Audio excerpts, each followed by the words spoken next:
All right, Shalom Akim.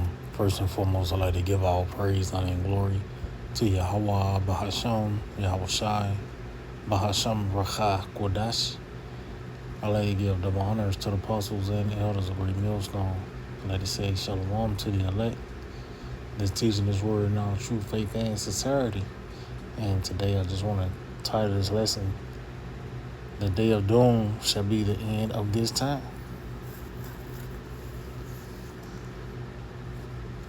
And it's pretty much a rough paraphrase of 2nd Ezra, the 7th chapter.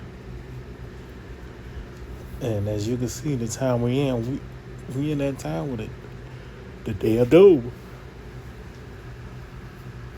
which is World War III. And there's no coincidence in this time, this lifetime, this age. You have a doomsday clock,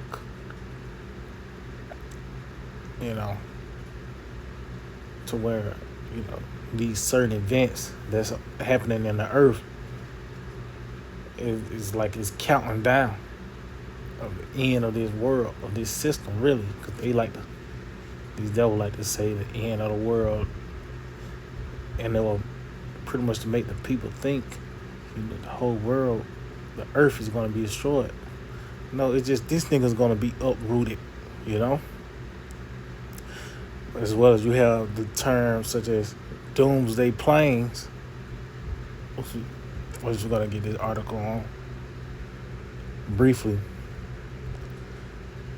But it just show you what we at in this process, that Day of Doom, So this is from ledbible.com, and it reads, fleet of doomsday planes spotted above U.S.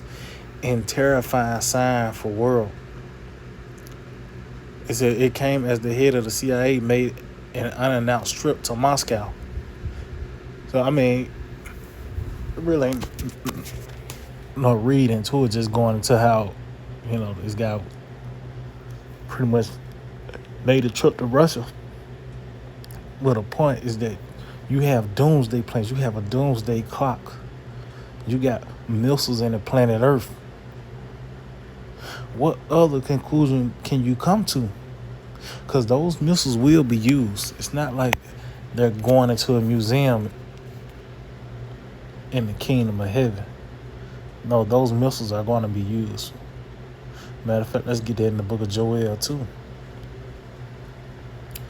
Joel 2, and I start at 1. It reads, blow ye the trumpet in Zion, and sound the alarm in my holy mountain.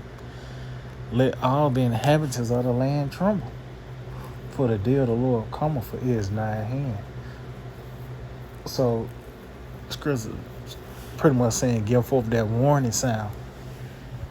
And the proper reaction is to tremble.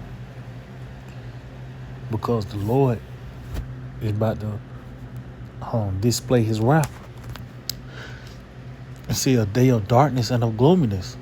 A day of clouds and of thick darkness.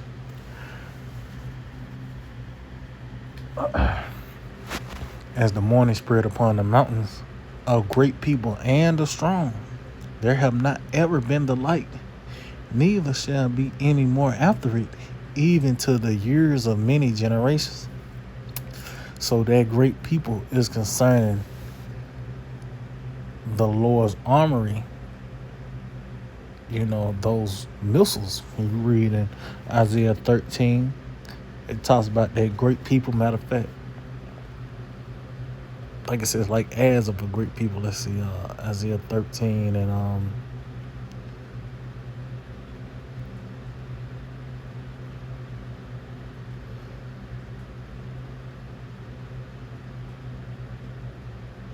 let's see, is it Isaiah 13?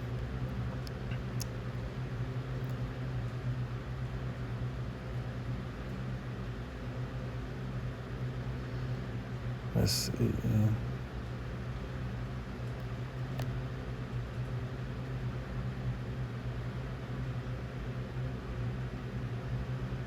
I know it's them. It's like it. Let me see.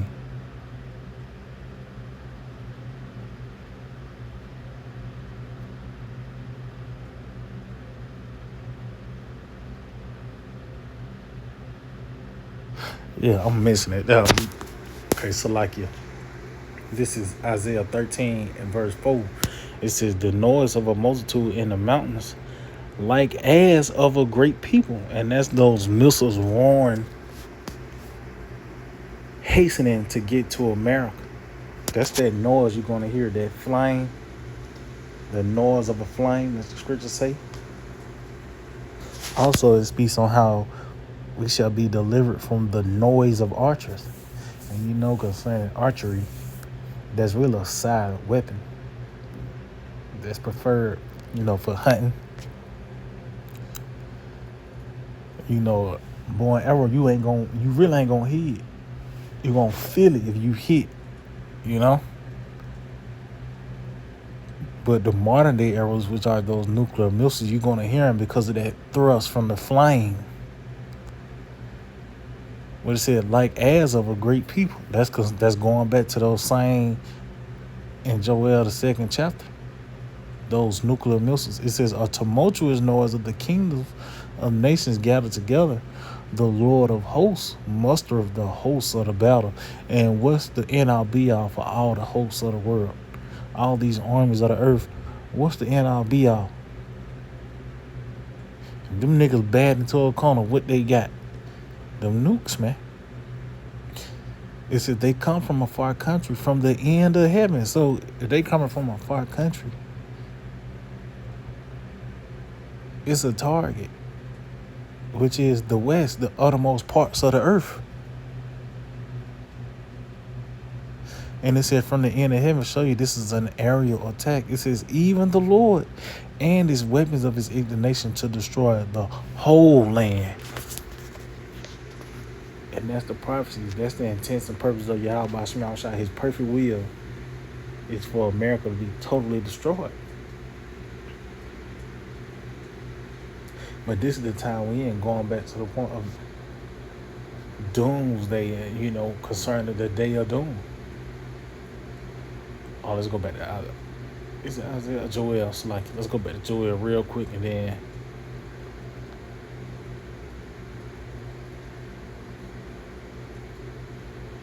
Joel 2 and verse 2 again said, a day of darkness and of gloominess, a day of clouds and of thick darkness, as the morning spread upon the mountains of great people and the strong.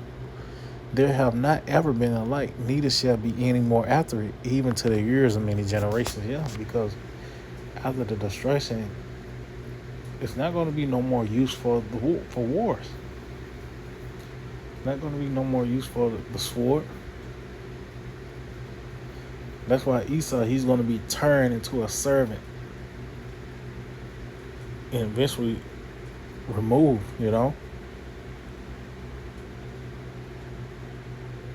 But it said it's not going to be nothing like this after they get through doing what they doing.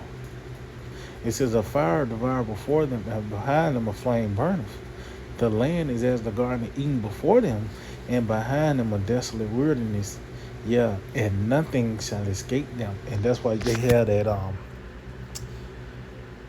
even when you go into those missiles and the simulations, they always give you a radius.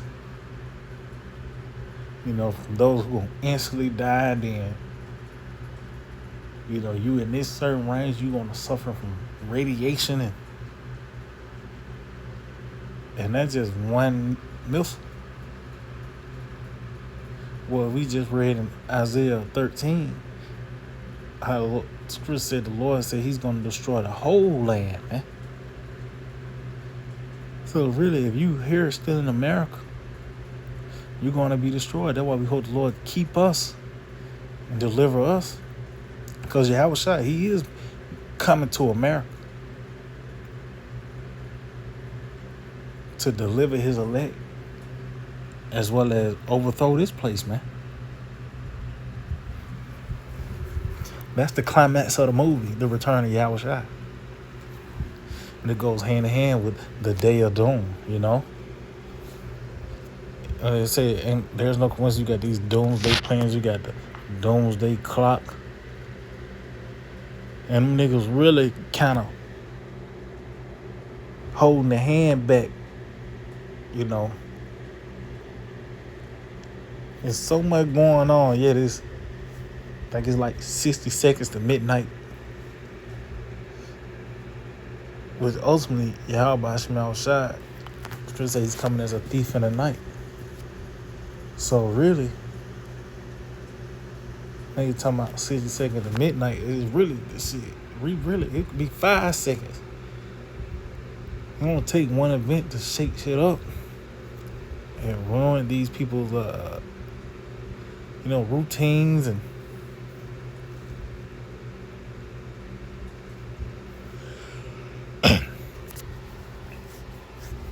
So we everything is really here. Like concerning the prophecies, even this devil trying to bring forth this system of the mark, this digital system, which the mark is the seed help. Really, this nigga just only thing he got to do is put it into law. Because you have these companies, they try to present them as rivals and who's going to get there first. And them niggas helping each other to forward, their agenda. Well, all this shit ain't going to mean nothing because the Lord going to uproot it with the destruction. What the scripture said, the Lord's going to rain upon him while he's in. Like, he's literally going to rain on his parade. This nigga thought he made it across the finish line. He chipping folks. Right when he think he finna chill, that when the Lord going, how motherfucker finna sit down, they pull the seat back. That's what the Lord gonna do to Esau. This 2 Ezra 7, I started at 42. It says, he answered me and said, this present life is not the end where much glory doth abide. See? So this is not the end all be all. It's actually something after America.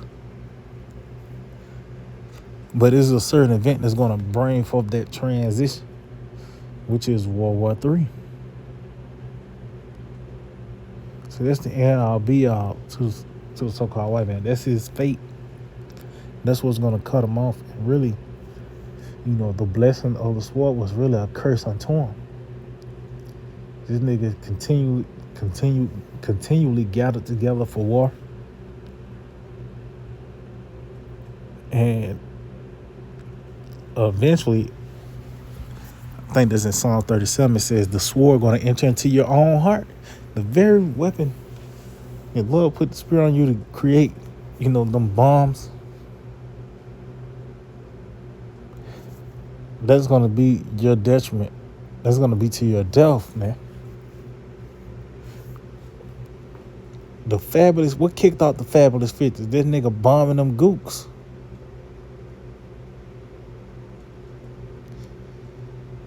What's going to bring forth the kingdom of heaven? This nigga being violently overthrown by way of World War III. So it's something after America, the kingdom of heaven. That's a reality after this place. That's why I said this present life is not the end. Well, much glory doth abide. That's why this place got to be destroyed. Ain't even nothing to boast in, It says, therefore have they prayed for the weak, but the day of doom shall be the end of this time. See? The day of doom is going to wrap this place up. What's that? Because World War III is going to cut them off. I think that's Job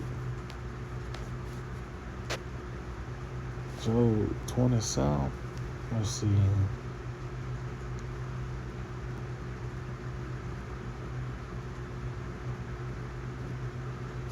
Right, Job 27.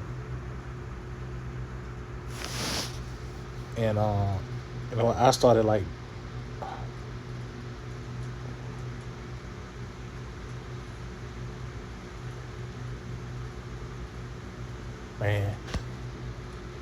let me just start at 19. Let me start at, Job 27:19 said, the rich man shall lie down, but he shall not be gathered. He opened his eyes and he is not. And that's really going back to Lazarus and the rich man. Because it talk about how he was buried. See, this nigga gonna fall in the rankings to the last because he is the base man. and it's not going to be gathered, because even he's not going to even go back to his own land. To see after this, there's not going to be a land of Edom. We're going to get that land, man. Or the scripture said, we shall possess the remnant of Edom. You know, it said he opened his eyes and he is not. Hey, going back, he opened his eyes in hell. You know, at that lower state, it says terrors take hold of him as waters. A tempest stealeth him away in the night. And that's that violent wind, that the scripture said, that destroying wind, man. In the night, because this is this man's this is his kingdom, and that spirit. Why would the doomsday clock is associated with so much time to midnight? Because that's the climax.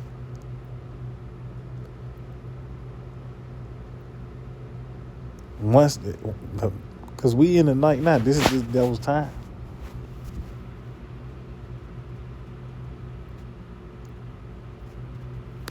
But he only got so much time, though. That's the point. That's where we at now. And just going back to that doomsday clock, the nigga got the countdown to midnight. It said the east wind carried him away. And we just read in Isaiah 13, going back to that, what it said, they come from a far country. They coming from the east. You know? Of course, you have you got Russia and China. They're gonna be shooting missiles from the west. You know, like the West Coast and shit. But really, everything is, because this is really the far west. This is the uttermost parts of the earth. This is the ends of the earth. So everything really coming from the east, for real. Even technically, them niggas soon they gonna be on the west coast, but they really far east. If you want to take, you know, how they like to show these maps. And you have America in the top left corner and shit. Russia on the other side of it, you know. But the point is, what it said, the east wind carried him away and he departed, meaning what? The destruction is going to, it says, and as a storm hurled him out of his place, meaning the destruction is going to cut him off of power. Even when you read Psalms 58, it talks about how, matter of fact, let's just grab it real quick. Psalms 58 and verse 7, it reads, let them melt away as waters which run continually. And that's the lake of fire. When he bendeth his bow to shoot his arrows, let them be as cut in pieces. See? Because that's what it's going to be. They're not, see, the Lord, he smite this place, they ain't going to be, somehow they're going to recover after this. They're not. Leave neither root nor branch, nor son or nephew. Lord setting it up to where you ain't gonna be able to build on nothing.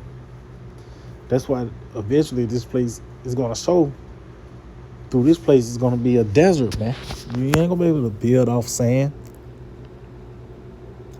You planning, you got blueprints and shit. You finna build something, but it's on sand. It ain't gonna hold up. It ain't gonna take root. Let's just say you do get something out the ground. It's sinking. The foundation ain't solid, you know? But as you can see, when he shoots them arrows, they're going to be as cut in pieces. So that's this man's fate, is World War III. But we seeing it coming about. And just going back to the point of these doomsday planes. You have, oh shit, the I think what is Marvel Doomsday? Some movie got Doomsday in the shit. But that just show you where we at in this process. We in the day of the, it's gonna lead to the perfect day. That day everything be summed up, the climax, of course. But we in that time to build up to it, So going back, 2 Ezra 7:43, it says, "But the day of doom shall be the end of this time, and the beginning of the immortality for to come. Whereas corruption is past, and temperance is at an end, infidelity is cut off, righteousness is grown, and truth is sprung up." See? And pretty much can read this in 2 Peter, the 3rd chapter. How the heavens been on fire. How this place is going to be removed. And eventually, a new heaven and a new earth is going to come about wherein dwelleth righteousness, man. But this place has to be violently removed first. It said, "Then shall no man be able to save him that is destroyed, nor oppress him that have gotten the victory." So you can't prevent the fate of Esau nor of the elect, man. That's why we hope to be of the elect. Because it said you ain't going to be able to press him that gotten the victory. You ain't going to be able to somehow intervene on the intents and purposes of Yahweh by Hashem Yahushua. So then that's including the elect, who the Lord is going to deliver in to who he's going to destroy. That's E. And as well as those that's likened unto him. It says those the wicked and those that do wickedly, those that are associated with this nigga, man. But the point is what? We in that time. The day of dawn shall be the end of this time. It's making more and more sense as we get closer to the perfect day. So yeah, I just hope this will edify and let it give all praise, honor, and glory to Yahweh, Bahasham, Yahushai, Bahasham, Racha, Kodash. Double honors to the apostles and elders of Great Millstone. Shalom to the elect that's teaching his word in all true faith and sincerity. Shalom.